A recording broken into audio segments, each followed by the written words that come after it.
Berapa atasanmu sanggup memberi gaji sehingga begitu enteng kau tinggalkan sholatmu?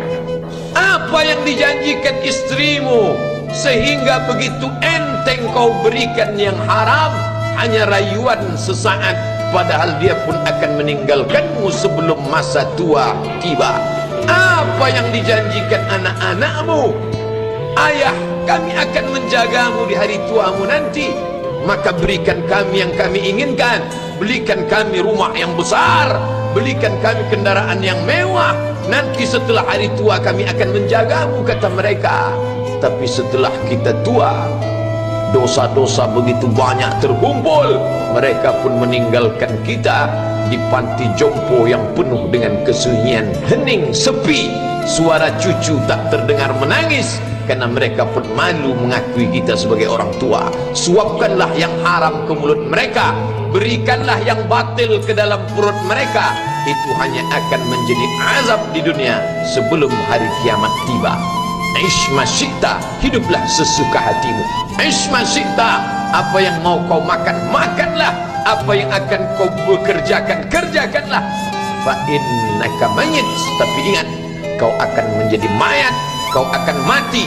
Semua akan diminta pertanggungjawaban di hadapan Allah Subhanahu wa ta'ala. Hari ini orang boleh tertawa, hari ini orang boleh merasa dunia dia yang punya, tapi sampai masanya yang hijau akan berubah menguning, yang kuning akan mati, yang mati akan menjadi debu, yang debu ditiup angin hampa tak bermakna. Lalu apa yang akan dibawa menghadap Allah Subhanahu wa ta'ala? Amal saleh.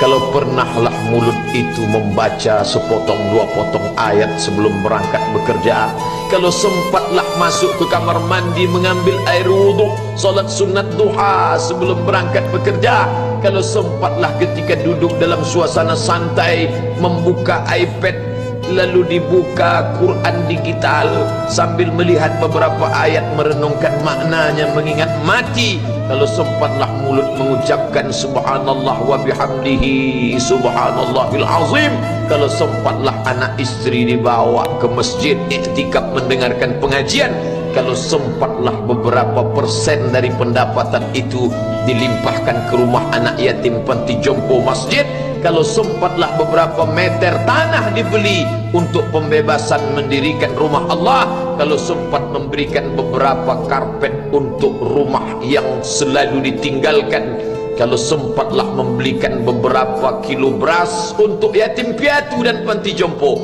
itulah yang akan menolong di hadapan Allah.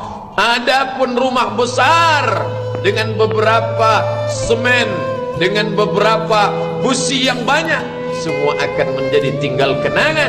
Mereka akan menjual, membagi-baginya. Tanah yang dulu harganya semeter 100.000 sekarang sudah menjadi 5 juta. Mereka akan bagi-bagi itu semua kepada ahli waris. Lalu kita hanya membawa 3 helai kain tipis yang tidak berjahit, dan itu semua menjadi milik orang. Kalau dulu mereka kita didik dengan pendidikan yang baik, di tengah malam mereka bangun menetes air matanya, lalu dia berdoa, Rabbighfirli wa liwalidayya warhamhuma kama rabbayani shaghira, seperti tetesan embun di tengah gurun Sahara yang panas. Kalau sempatlah mereka berdoa, Allahumma ighfir lahu warhamhu wa'afihi wa'fu anhu, maka mengalirlah air yang sejuk ke tenggorokan yang kering. Kalau sempatlah mereka membeli makanan, diundangnya anak yatim, diusapnya kepala, ya Allah, terimalah sedekahku ini untuk almarhum ayahku, almarhumah bundaku. Aku tak dapat membalas budi baik mereka, ya Allah, mereka sudah mendahului aku. Maka akan mengalirlah itu sebagai berlipur lara di tengah alam barzakh sementara kiamat tiba. Tapi kalau mereka hanya dididik dengan keduniawian, dididik dengan kemewahan, disumbat mereka dengan materi, tak pernah diingatkan pada mati. Ketika kita mati, mereka pun juga akan mati perasaan ingatannya. Paling celaka lagi, mereka mengingat kita dengan mengantarkan bunga, mereka mengingat kita dengan pakaian hitam, mereka mengingat kita dengan suara musik. Mereka mengingat kita dengan memajang foto kita besar-besar di dalam rumah, dan itu hanya menjadi penghalang rahmat Allah turun. Tidak berkesan sedikit pun. Mereka sedang menyangka kalau dinyanyikanlah lagu kesenangan kita, terobat rindu hatinya. Kalau dipajangnya foto kita, dilingkarkannya karangan bunga, puas rindunya. Padahal itu tidak membuat pengaruh apapun kepada kita di alam barzakh. Maka sayang, buatlah sayang yang mengingatkan sesudah mati. Kalau rindu, buatlah kerinduan yang membuat dia akan tetap mengalir sebagai satu amal sesudah kematian. Idza matal insan, kalau manusia mati, inqata'a, dulu rajin membaca Quran, berhenti. Dulu rajin salat tahajud, berhenti. Dulu rajin menghatamkan segala yang baik-baik, berhenti. Tapi ada yang tetap mengalir.